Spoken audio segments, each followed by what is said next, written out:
Well, you just heard President Obama talking about how Iran rolled back its nuclear program, he says. But he did not mention the big story unfolding tonight.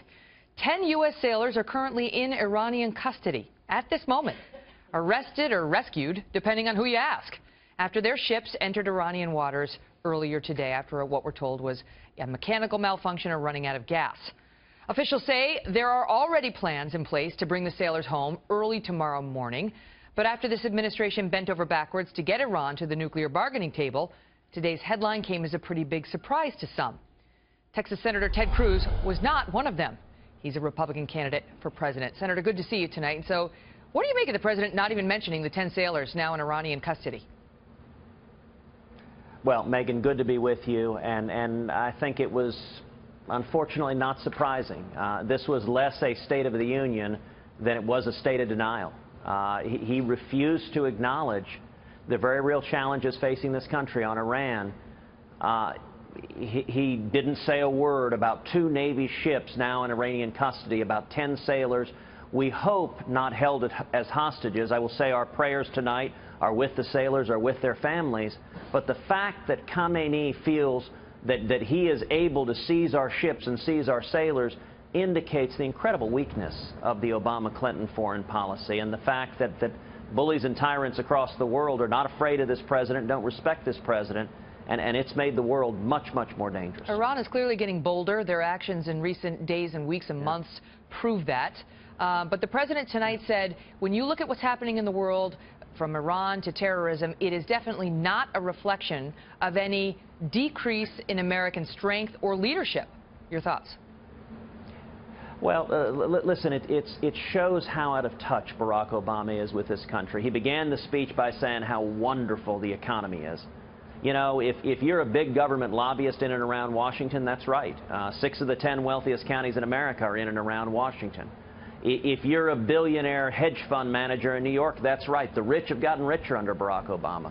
But when I travel the country, when I'm in New Hampshire, or Iowa, or South Carolina, or all across the country, I'm hearing from working men and women. I'm hearing from truck drivers. I'm hearing from electricians and school teachers and nurses, and I'm hearing from college students that it's getting harder and harder. Students have debt up to their eyeballs. They can't get jobs. Median wages have stagnated. We've got fewer Americans working than any year since 1977, since Jimmy Carter was president. And Barack Obama doesn't hear their cries. He doesn't understand that when millions of people lose their health insurance and lose their doctors because of Obamacare, that hurts them. He doesn't understand that single moms are finding it harder to provide for their kids. And as out of touch as he was on the economy and jobs, he was even more out of touch on national security. Well, let me ask you about that, because he seemed to have a shot at you in there, because you had mentioned in earlier moments that we're going to carpet bomb ISIS. That's under President Cruz. That's what we're going to get. And then we heard this from President Obama when it comes to, it appears, you. Listen. The world will look to us to help solve these problems. And our answer needs to be more than tough talk or calls to carpet bomb civilians. That may work as a TV soundbite, but it doesn't pass muster on the world stage. What'd you make of that?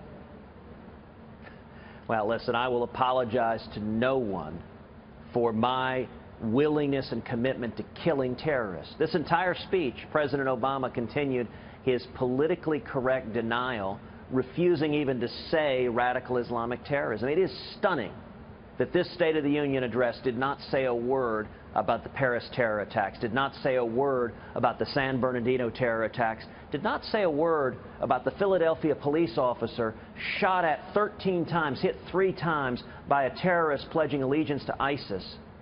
We need a commander-in-chief who will speak the name of our enemy. Neither Barack Obama nor Hillary Clinton is willing to do so, and who will do what it takes to defeat them. If I'm elected president, we will defeat radical Islamic terrorism, and we will utterly destroy ISIS. And yes, that means carpet bombing them into oblivion. It means arming the Kurds. It means using our military force so that any jihadist who declares war and tries to murder Americans will be defeated. All right, let me switch to politics with you for a minute because there's a question today about whether you and your campaign are behind some message testing on Donald Trump that went out in Iowa, where they called up people to figure out which line of attack against Trump might work.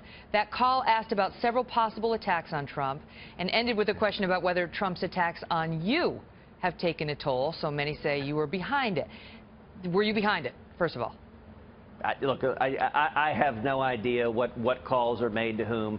You know, my focus, I've been in New Hampshire all day. I've been meeting with voters in New Hampshire, been answering their questions. All right, but let me just ask my follow-up. So you say we're seeing conservatives uniting. Okay, I'm going to give you the floor, but this is why I ask, because one of the proposed attacks on Trump depicts him as, quote, a New York liberal pretending to have conservative values. And then today you went on the Howie Carr radio show, and you said this about Donald Trump. Listen. I think he may shift in his new rallies to play in New York, New York, because, you know, Donald comes from New York and he embodies New York values. And listen, the Donald seems to be a little bit rattled. It sounds like you may have had something to do with that message testing, Senator. You know, what I'll say, Megyn, is 4 weeks ago, just about every Republican candidate in the field was attacking Donald Trump. Today, just about every Republican candidate in the field is attacking me, and that may suggest the race has changed somewhat significantly. More and more observers are saying this is coming down to a two-man race between Donald and me. And what we're seeing is conservatives are uniting behind our campaign, both in Iowa and New Hampshire and all across the country. And that seems to have really rattled Donald. He's begun now every speech for a week with extended attacks directed at me. He's welcome to do that. I don't intend to reciprocate.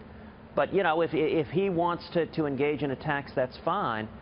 But I will note the attacks that he's raising, he keeps citing this ultra-left-wing law professor at Harvard, who I would note is a huge Hillary Clinton fan and supporter. And what is happening, all the Hillary supporters are amplifying his attacks.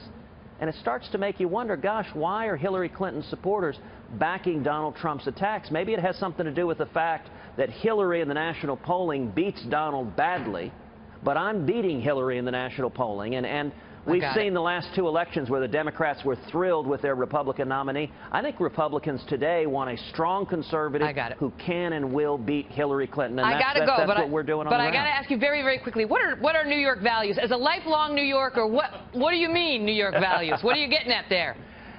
You know, I'll tell you, the rest of the country knows exactly what New York values are, and I got to say, they're not Iowa values and they're not New Hampshire values. Is that what you're going for? Because you're right, we do. Yes, thank you, James, we do.